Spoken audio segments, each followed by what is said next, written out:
I'd like to acknowledge the traditional owners of the land on which we stand and acknowledge that these have always been places of learning. And this is a very nice synergy between Aboriginal art and science. So this is in +1, and these are Aboriginal cave paintings, and they dated them by these fossilised mud wasp nests. And this one is 1,000 years old with you can see the figure there with a robe and a hood, but there are others that were 28,000 years old. So here's a quote, and I don't know where it came from, but to update George Box's quote, all quotes are wrong, but some quotes are useful.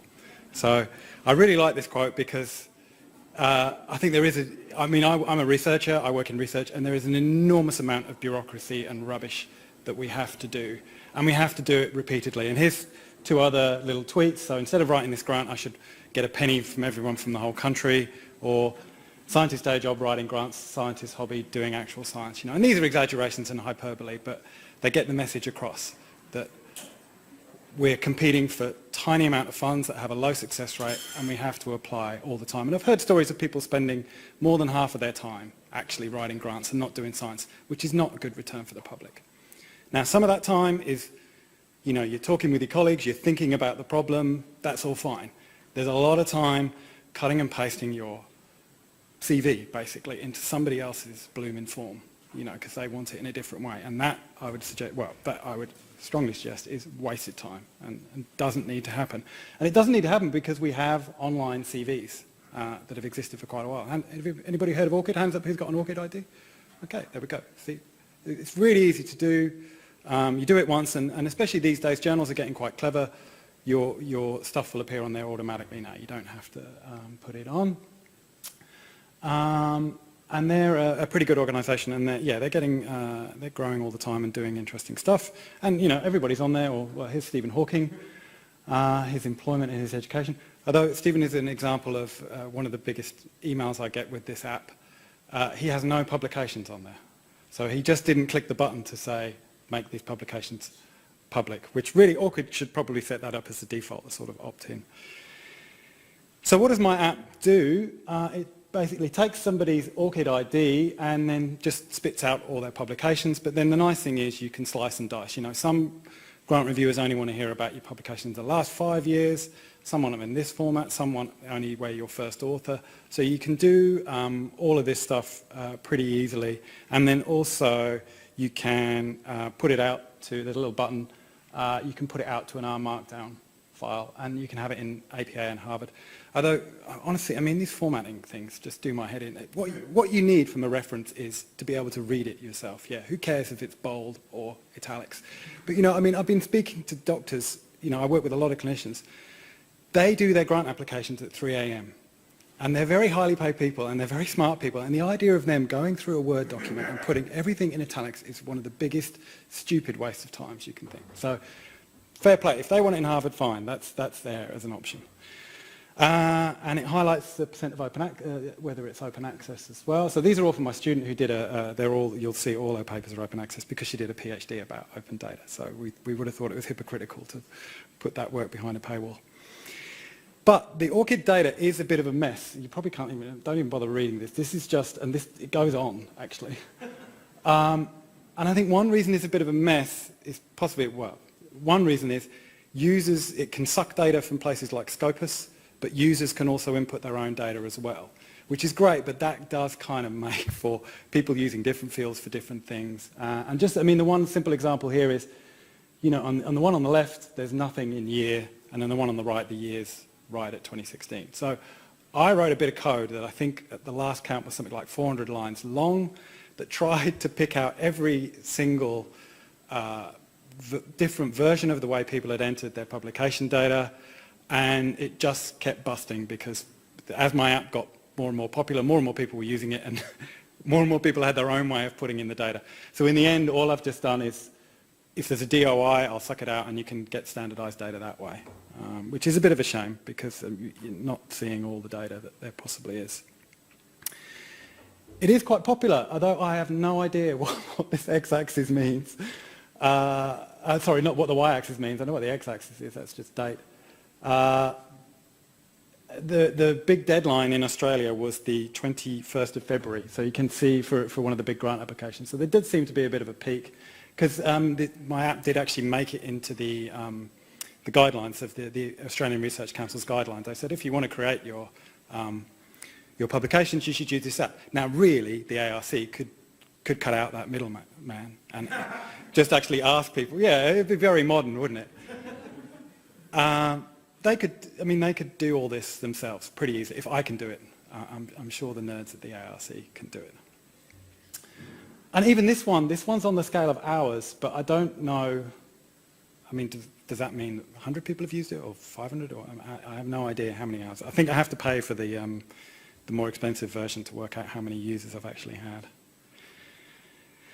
Then this is quite a nice thing to add the % of open access papers, which I found through Unpaywall. Unpaywall is a superb little thing to add on to your web browser. So it's just this little, maybe everybody knows about this, but I only found out about it a couple of months ago. Just this little padlock that appears, so whenever you go to a journal, or whenever you're looking at a paper, this little padlock will just change colour, and you'll be able to see whether there's a freely available version of that paper. And it doesn't just use the journal version as well, it does go through repositories as well. So that's very nice. And luckily somebody had written an R package that examined that, so then I was able to very easily add on the % of open access papers, which is quite a nice metric to have. And then people also said, this would be very handy, can we get a network diagram of investigators? This is kind of standard thing you do, isn't it? You need to fill space, so you can't just write text, let's put in a network diagram. And you can put in multiple ORCID IDs, and then it tells you, the number of links. I did one for a big project where we had 8 CIs, and it got the absolutely atypical peer review response. 2 people weren't linked in the network, so one peer reviewer said, 2 peer reviewers aren't linked. This is terrible. These people haven't worked together. The other peer reviewer said, this is good. There are some people who haven't worked together. No, there aren't enough people who haven't worked together. An app for stopping stupid peer reviewers would be very handy. And you can output this to a JPEG. And now when you get 8 ORCID IDs in it, it always tends to crash, because there's always somebody who hasn't got their ORCID set up right, or hasn't made their ORCID ID public. What would be a lot nicer, and what so this is Google Scholar.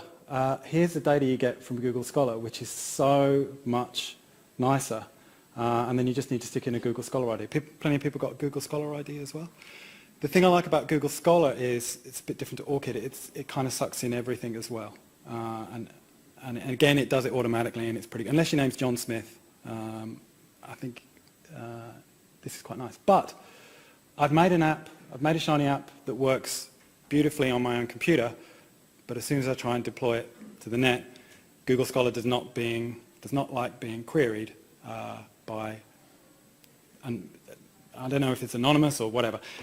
Somebody's fixed it with Google Sheets, I think, and I've read all that stuff about 5 times, and I can't understand it. So if anybody wants to help me, there is a way of getting around this, but I think a Google Scholar app would be really nice. And this might be nice too. This is something I did for my own grant application. So if you can find people who are similar to you in one way or another, whether they won grants recently, you can look at the number of papers and the number of citations they've got, and then try and plot yourself in there. That might be a nice thing. Now, as the Irish philosopher Nora O'Neill says, we've got this fascination with all these metrics just because they're measurable. Is this good? A good way of judging researchers? Probably not. I'd rather people read my research, but in this lazy world that we live in, if I look good on citations and published papers, then you can be sure I'm going to put that in my grant application. So I'd like to say that these are the packages that I've really used, and I couldn't have done it without it.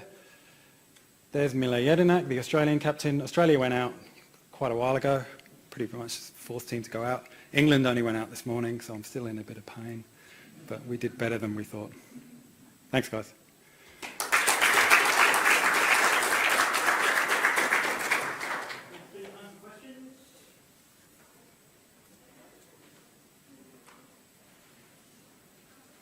Is your code for the Google Scholar version or desktop available? Oh yeah, I'm happy to share it with individuals, and you can get it to work from your desktop, yeah. I'll put it on GitHub. I was surprised when you said it wasn't working for Google Scholar because I feel like I've used your code and had it work for Google Scholar. No, the only one I put up online would have been the ORCID one. Okay. Maybe Google Scholar was up very briefly while I was testing it. Maybe. You must have been in a 2-day window. So, Okay. Nick? Oh, sorry, yeah. Thanks, Andrew. What do you think the biggest barrier to getting the ARC to put this into their own system is? I suppose the biggest barrier is I do appreciate that they are chronically underfunded. And with The grant body handing out grants is okay. yeah, I know.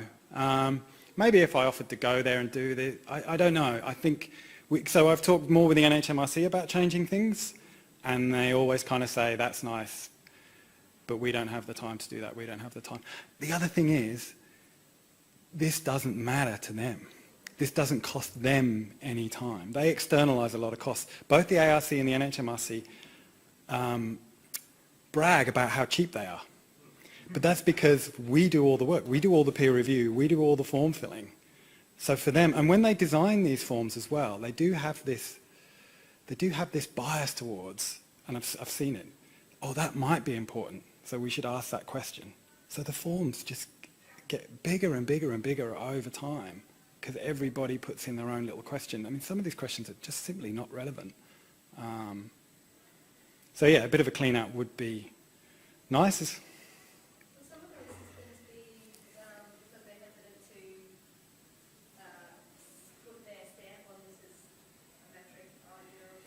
Possibly, I suppose once they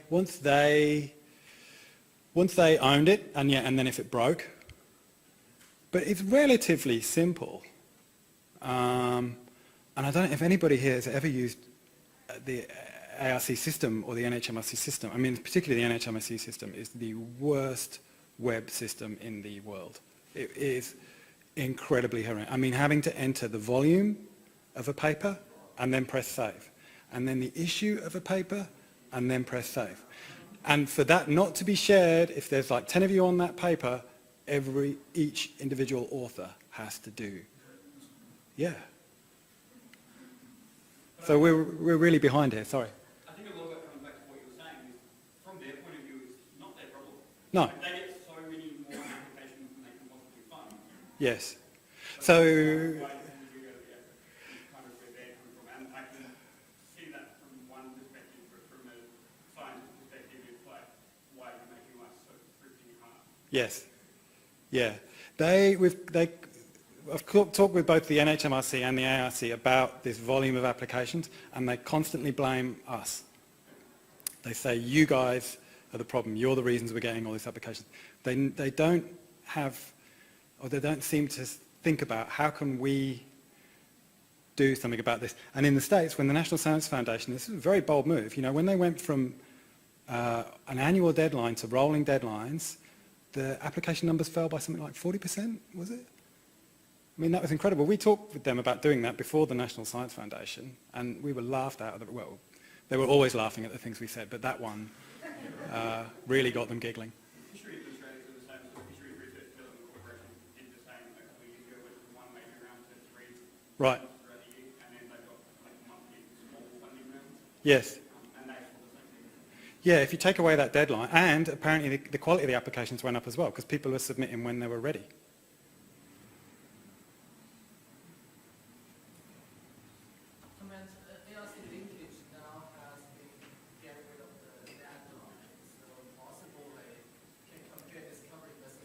Yes, the ARC have done it. Yeah, well, they only do 2.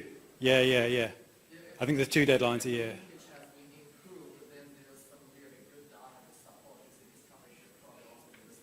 Yeah. Look, I think what we find in Australia is neither the ARC or the NHMRC are innovators.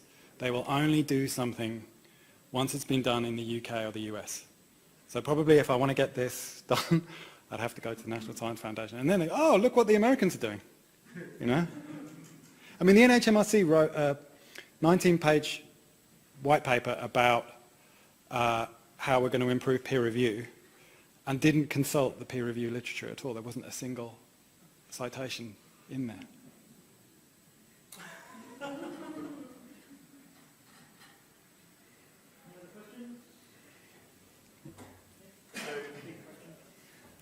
So you've written these, Oh, I keep forgetting that. like, what's the gap? Like, what are the other things we need to write as researchers? Like, what are the other tools? Yeah, okay, so yeah, we're talking with Jesse about this. Yeah, we might do that. There are lots of interesting data you can harvest. Like I think data on site, like a Mendeley is very interesting. Like altmetric stuff, yeah, for sure. Like I really like the site like a Mendeley one though, because that's what papers people are actually reading of yours. You know, there are papers that can be read that might not be cited for one reason or another. And there's a great article in Nature where they found all these big professors, they found all their top cited papers, and I think it's about half the time the professor said, that's not my best paper. That's just the solidifying paper.